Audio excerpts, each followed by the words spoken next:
Bonjour et bienvenue, voici notre tour d'horizon économique, géopolitique, énergétique et boursier. Nous sommes le lundi 30 juin et pour comprendre comment tourne la planète finance en pleine ébullition, c'est sur l'inforruptible et nulle part ailleurs. Et l'épisode du jour s'intitulera naturellement Canicule boursière, mais dollars en plein blizzard.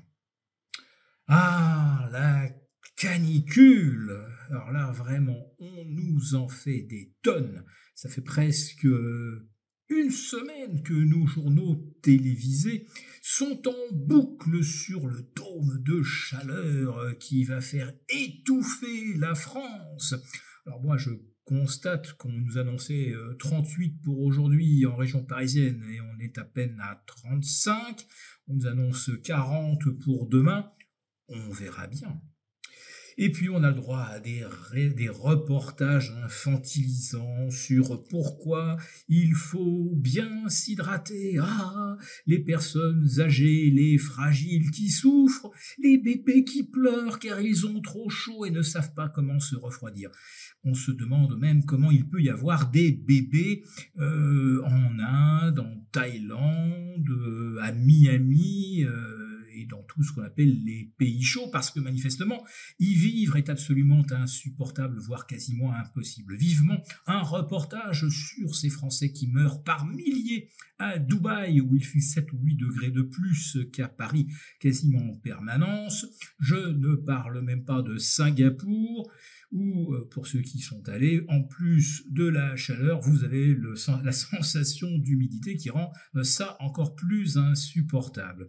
Oui, chaque journal télévisé est consacré pendant 10-15 minutes à la canicule et à ce dérèglement climatique qui aboutit à la multiplication des incendies. Et oui, l'incendie dans l'Hérault, oui, c'est bien sûr le réchauffement climatique. Ah bah zut, non. En fait, c'est dû à un crétin qui avait mis un barbecue mal éteint sur une remorque et les escarbilles ont allumé 7 feux à des endroits assez rapprochés en même temps. Oui. Rappelons quand même que la plupart des incendies, c'est pas le réchauffement, ce sont les incendiaires. Bien. Allez, je referme cette parenthèse où l'on flatte littéralement la débilité du citoyen moyen pour aborder la fameuse canicule boursière avec deux nouveaux records absolus à Wall Street. Évidemment, 30 juin, dernier jour du trimestre, allez, on pousse les habillages de bilan aussi loin qu'on peut, et ça nous propulse le Nasdaq 100 à plus de 22 600, le Dow Jones repasse au-dessus des 44 000, le S&P 6195, voilà, il affiche un peu plus de 10,5% de hausse sur le trimestre écoulé. En revanche, depuis le 1er janvier, c'est un peu moins brillant.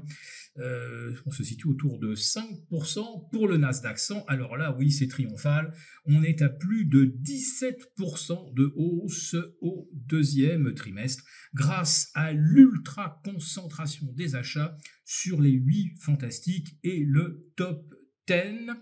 On est d'ailleurs à un tel niveau de concentration que les 10 premières capitalisations US, et en particulier tout ce qui touche autour de l'IA, des réseaux et des semi-conducteurs, ça représente 75% de la hausse depuis le 7 avril dernier. Une des reprises les plus fulgurantes de l'histoire d'ailleurs, puisqu'on est à plus 29% sur le Nasdaq. Alors c'est vrai que l'Europe à côté fait grise mine, d'ailleurs ça se termine bien laborieusement, on a un CAC qui perd 0,3%, un Eurostoxx, pareil, à moins 0,3 à 5310, et 5300 c'est à peu près, oui c'est son niveau d'ailleurs du 31 mars dernier, donc un trimestre pour rien.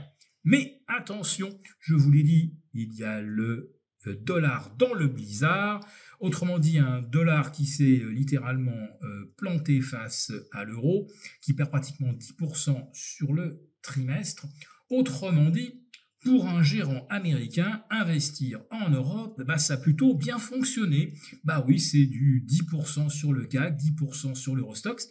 Et tenez-vous bien, on est pratiquement à 18% sur le DAX. Un DAX qui d'ailleurs surperforme toutes les places européennes grâce à deux valeurs et qui doivent beaucoup aux décisions d'Ursula von der Leyen naturellement. Siemens Energy avec le forçage de tous les pays européens à couvrir leurs collines et leurs rivages d'éoliennes, et Rheinmetall puisque le chancelier Merz, bien encouragé par Ursula von der Leyen, veut que l'armée de son pays soit de nouveau la plus puissante d'Europe, alors que tous les chanceliers jusqu'à présent se sont abstenus évidemment de mettre l'accent sur l'armée et surtout sur la moindre intervention allemande, de l'armée allemande, hors de ses frontières. Et là, on comprend que M. Merz a vraiment envie d'en découdre avec Vladimir Poutine, tout comme Kaja Kallas, notre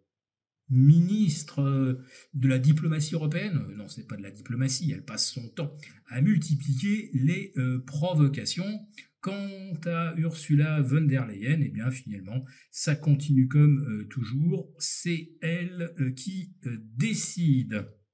Donc, un trimestre plutôt fructueux pour un gérant américain, 17% de gains sur le Nasdaq, plus de 10% de gains en moyenne sur les valeurs européennes. C'est pour les gérants européens que c'est évidemment un petit peu plus compliqué parce que les 10% de hausse du S&P, finalement, ça ne suffit pas à compenser la baisse du dollar ou tout juste, il fallait vraiment être sur le Nasdaq et bien sûr essentiellement sur les 8 fantastiques, car désormais Broadcom en fait partie, et ne pas sortir donc de ce secteur de l'IA et des semi-conducteurs.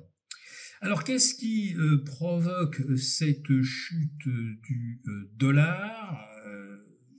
Manifestement, c'est Trump qui semble avoir gain de cause. Il voulait faire baisser le billet vert. Eh bien, il y parvient. Il y parvient en annonçant qu'il va faire remplacer Jérôme Powell dès début 2026 par quelqu'un qui voudra faire des baisses de taux. Et Trump qui maintient bien sûr la pression sur la Fed. Mais il y a autre chose qui pèse sur le dollar et qui est à mon avis beaucoup plus sérieux. C'est le creusement des déficits américains. Parce que, figurez-vous que les taux d'intérêt sont élevés aujourd'hui. Alors, Trump, c'est d'accord, il veut les faire baisser. Mais pour l'instant, on obtient du 4,30 de rémunération sur du 10 ans, du 4,80, voire plus, sur du 30 ans. Donc le dollar est bien rémunéré, mieux rémunéré même qu'en début d'année, et pourtant, il aura perdu 13% depuis le 1er janvier. Donc là, c'est assez clair. La planète entière est en train de se débarrasser du dollar et les États-Unis sont en train de se retrouver tout seuls face à leurs dettes. Et si la rémunération du dollar baissait comme Trump le souhaite, alors qui achèterait des T-bonds américains après le dollar? C'est bien le marché obligataire américain qui pourrait être littéralement emporté par les flammes. Pour vous remercier de votre fidélité, vous pouvez télécharger gratuitement, en suivant le lien ci-dessous, un guide complet sur l'achat d'or physique qui représente un investissement de choix en période économique incertaine et surtout d'inflation. Merci et à bientôt. Merci beaucoup d'avoir regardé cette vidéo. N'hésitez pas à réagir dans les commentaires ou à liker et partager cette vidéo si le contenu vous a plu. Et pour ne rater aucune de nos prochaines émissions, vous pouvez vous abonner à notre chaîne et activer les notifications. Et pour plus de contenu, n'oubliez pas que le dernier rapport rédigé par nos experts est accessible en cliquant sur le lien de description. On se retrouve tout de suite dans les commentaires et je vous dis à très bientôt pour une prochaine vidéo.